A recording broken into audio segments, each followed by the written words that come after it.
Okay, so welcome back. Sorry, a little late start. I had a little trouble uh, with my browsers, my webcam, and what all, and the cat's in the way right now. So part of what I wanted to do this afternoon, I'm going to give it a try. As you know, the Holy Father issued a new document, a new encyclical called Fratelli Tutti, and it was a little bit bigger than I thought it was going to be. I printed it out just to show you. It's about 80 pages, and of those 80 pages, and this is like I think 12-point type that I did this at.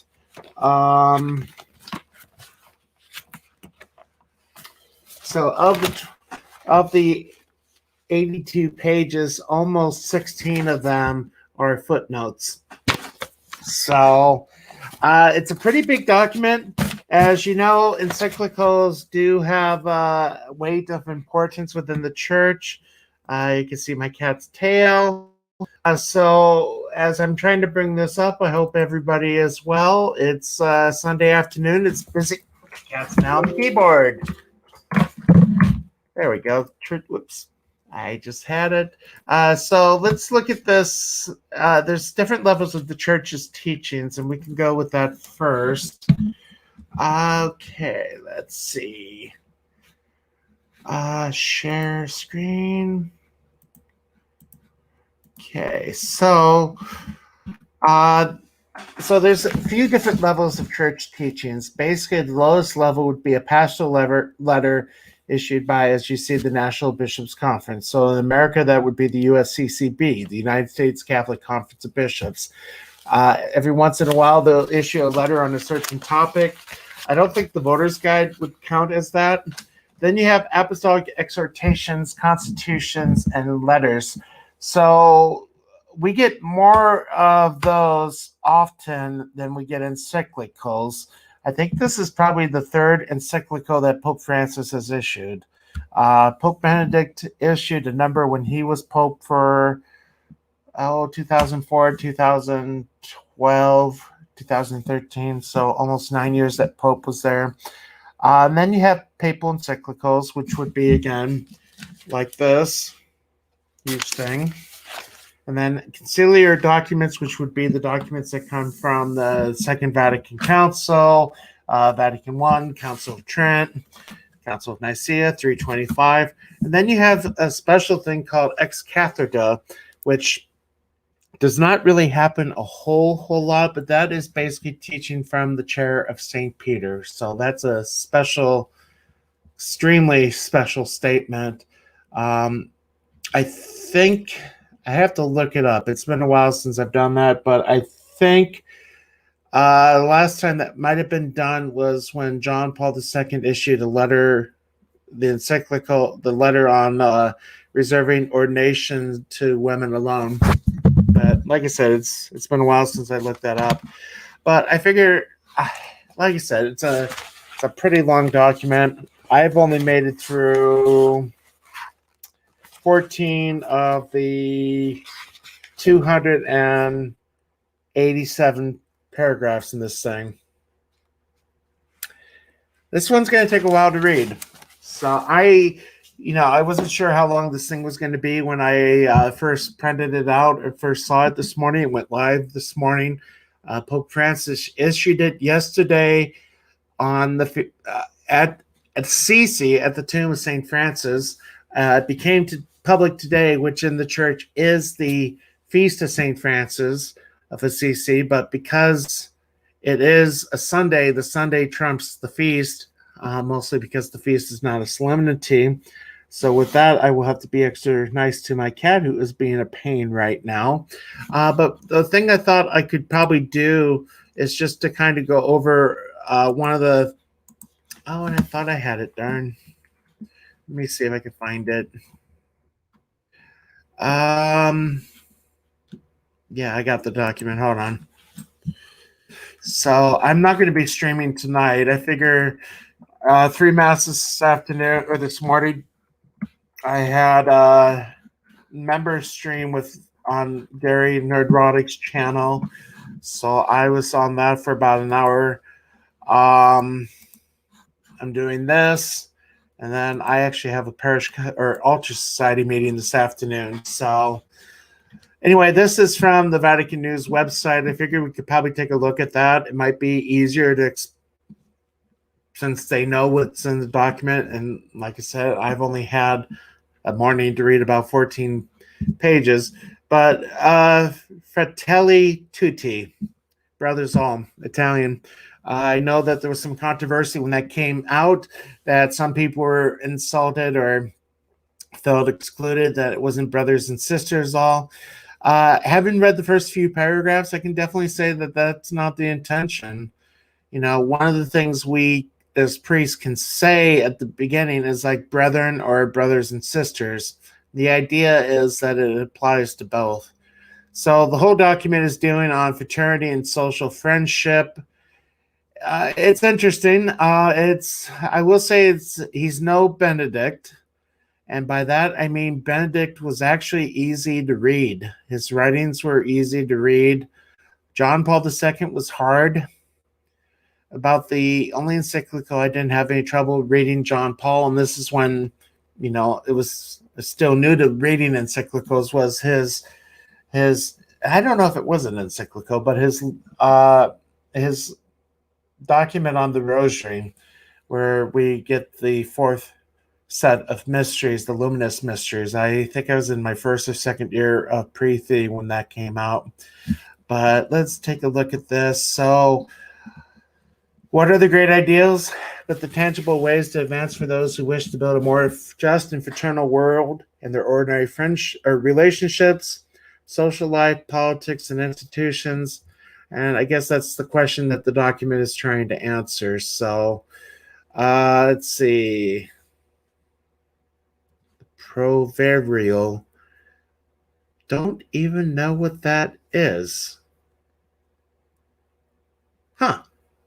Did not wage a war of words aimed at imposing doctrines. He simply spread the love of God. I will say the first thing that I have noticed from reading parts of the document is that it is very Franciscan.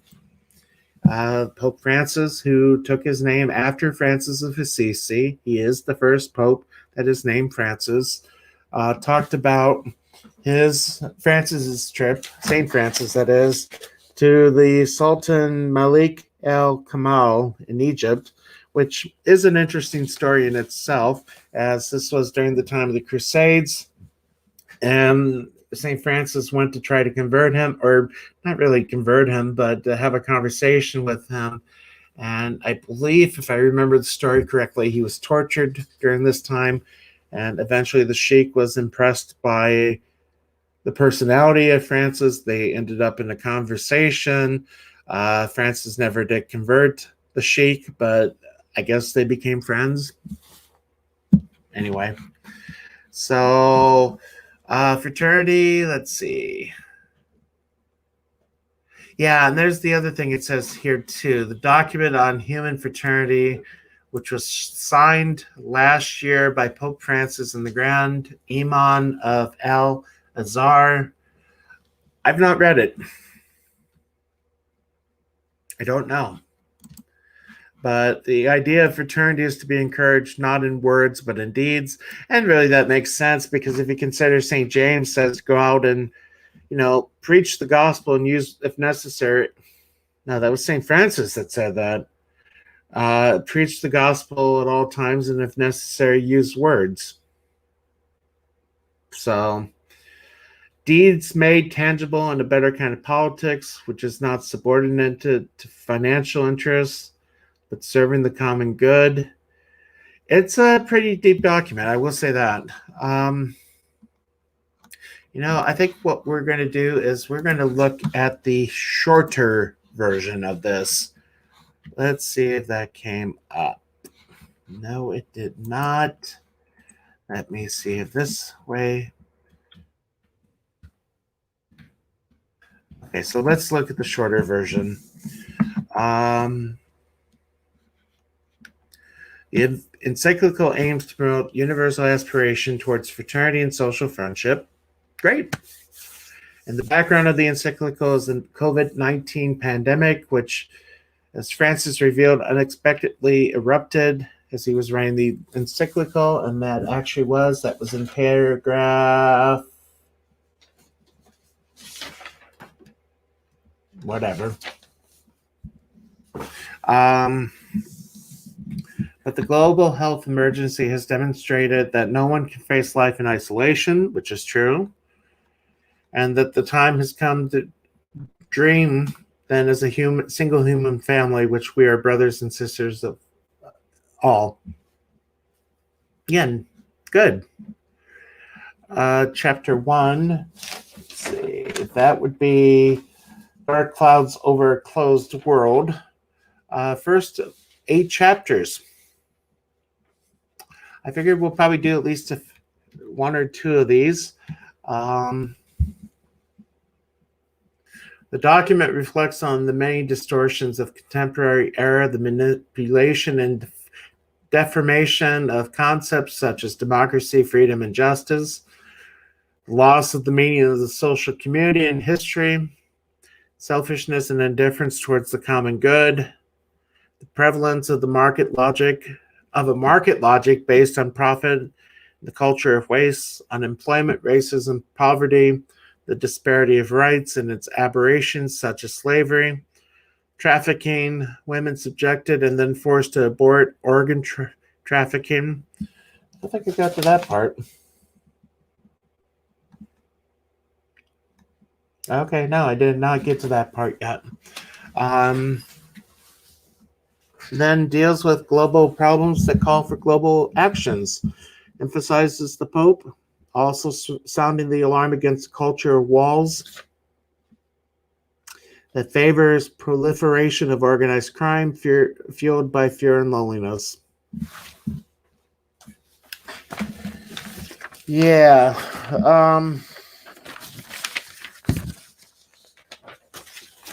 So this is my first review of a papal document that's doing this. I really honestly didn't know how I was going to do this. Anyway, I think that's about all I'm going to do on this right now, mostly because, like I said, I still have another meeting this afternoon and a little tired. I'm happy that some people are watching. I don't know if you guys have any questions for me. Like I said, I'm not going to be doing the Sunday night live stream tonight. I don't know what the other brothers have going on, but it's been a long week for me, and I have a long week ahead too, because I have a funeral on Friday. One of my parishioners passed on Thursday. I was allowed to go into the nursing home for the first time in 6 months. And because I was up there, I tried to visit as many of my parishioners that I could. I heard a confession. As a result of that, I also got a chance to get a Q-tip up my nose. I've been kind of trying to avoid getting the COVID test, but well, coming from the outside into the nursing home, had to get it. So really, it wasn't as bad as I thought it would be. It was the quick test that takes only 15 minutes to get detected. Yeah, I mean, you could feel it. I gagged. But after that, I could, you could feel like something had been up the nostril, and it felt like that for maybe an hour or 2 afterwards, and then it was gone. But as I told people and as I told the family, it was worth it. I mean, getting that thing all the way up your nose, be able to just give the last rites to somebody on their deathbed was totally worth it. If that's what it would take to be able to bring communion to them, I think I'd probably be willing to do that. But again, just to pray for our people in the nursing homes. They've been without communion for the last 6 months. They haven't had a chance to go to confession in 6 months. Not just here. I mean, just thinking throughout the country, throughout the world. We've been lucky in our community. We've only had 8 cases since March. But still, as we know from President Trump, it only takes 1 case, then the whole thing can kind of explode. So Yeah, so that's about all I think I'm going to do for this afternoon. I don't know if anybody has any comments, questions, or observations they want to make. I'd be willing to try to answer anything. Um, so I know the funeral I have is on Friday. It's going to be an interesting one because it will technically be my second funeral under COVID. But with the visitation being at the church, I really don't know how that's going to work, especially trying to keep everything sanitized. I probably will have to go to Walmart tomorrow to stock up on sanitizers and wipes and such.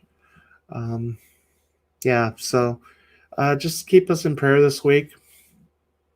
And I'm going to try to continue to read this document. Like I said, I just didn't know how this was going to go, if there's much interest in it. But yeah. Thank you, Christine. So, yeah, 3 masses on a Sunday does wear you out. And it's not just 3 masses, it's basically from parish A to parish B is 15 miles. And then from parish B to parish C is about another 15 miles. So you're doing about 60 miles round trip, 3 masses in 2 different time zones. So, well, with that, I'm going to wrap up. I'll see everybody later, and till next time, God bless.